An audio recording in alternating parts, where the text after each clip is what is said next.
Le fact-checking politique est mort. Quand le niveau de mensonge et de corruption des élites est tel que la méthode rationnelle ne fonctionne plus, que reste-t-il pour comprendre le réel ?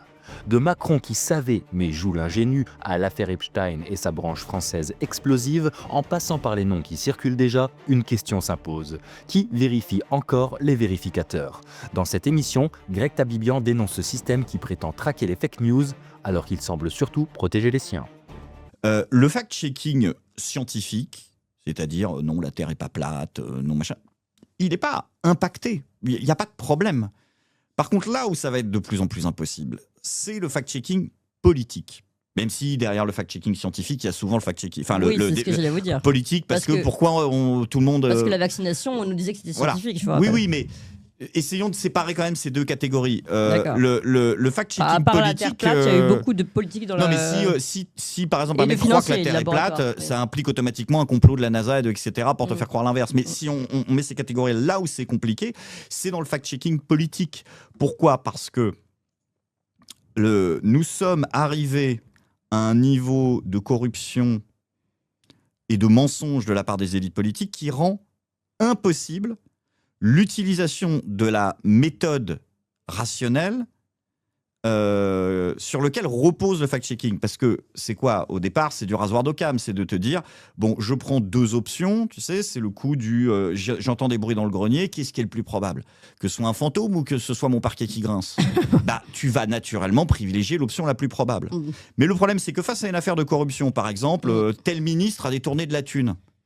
Le problème, c'est que 9 fois sur 10, en tout cas dans le quinquennat Macron, on a raison.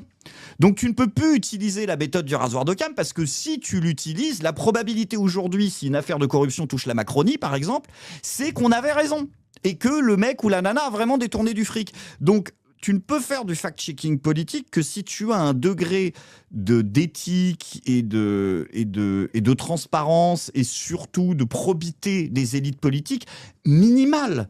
Si tu as raison plus d'une fois sur deux, c'est pas possible de le faire. Donc, qui fasse des chroniques sur la Terre plate et sur la 5G, mais qui fasse pas des chroniques pour nous dire sur des histoires politiques comme ça.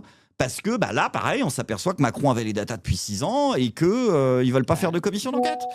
Donc, c'est pour ça que ça va devenir compliqué. Le fact-checking n'est pas mort. Mais le fact-checking politique ne peut plus exister tant que nous n'avons pas un degré de probité des élites largement supérieur à celui qu'on a aujourd'hui. Oui, donc pour le moment, il est mort. Pour le moment, il est mort. Et ce fact-checking-là, qui s'est compromis, il est mort aussi. Oui. Il s'est compromis. Il a perdu de la confiance. Donc, oui, parce qu'à chaque fois, on s'aperçoit que c'est pas vrai. D'ailleurs, là, vous leur avez fait un gros coup de pub. Oui, je leur ai fait un gros coup de pub. Parce que sinon, sans vous, et d'ailleurs, je les remercie aussi de ne pas avoir striké la vidéo parce qu'ils auraient pu le faire et ça, ils ne le font pas. C'est peut-être en cours, et puis si ça arrive, ça arrivera. Mais...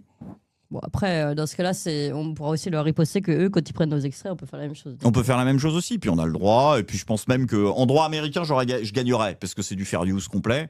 Droit français, je sais pas, mais en droit américain, je gagne complet. C'est du fair use.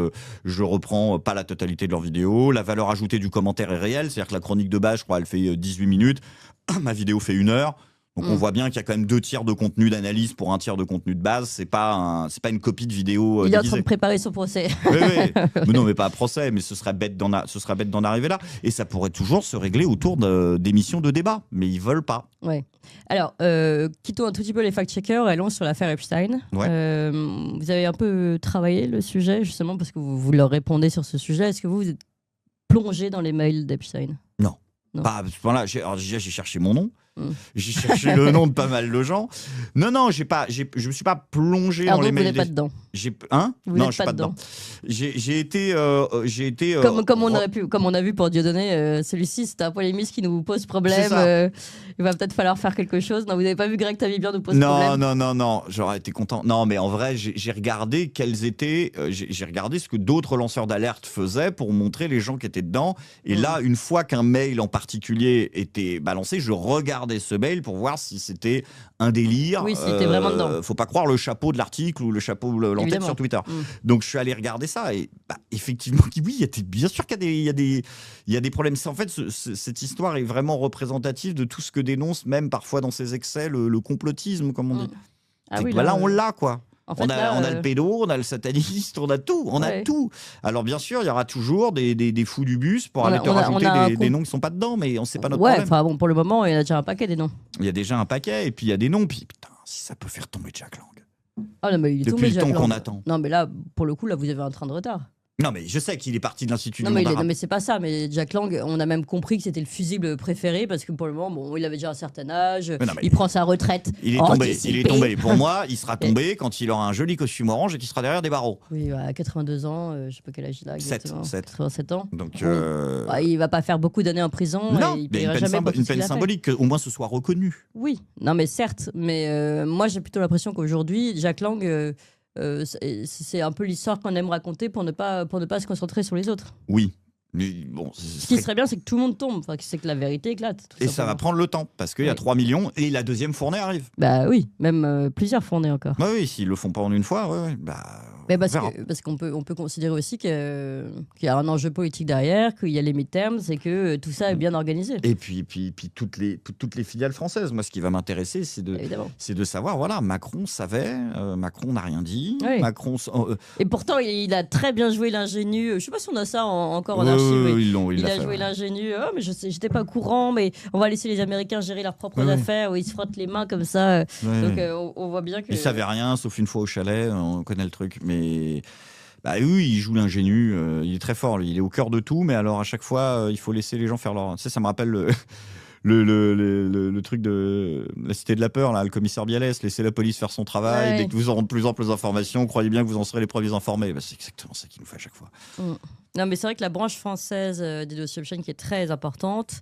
Va falloir enquêter dessus. Je rappelle, nous, on l'a annoncé, on le fait. Il y aura enquête dessus, donc il faudra peut-être qu'on le fasse nous pour pas se taper l'affiche, que ce soit les autres qui sont obligés de le faire à leur place, à notre place. Oui, non, mais ça c'est sûr.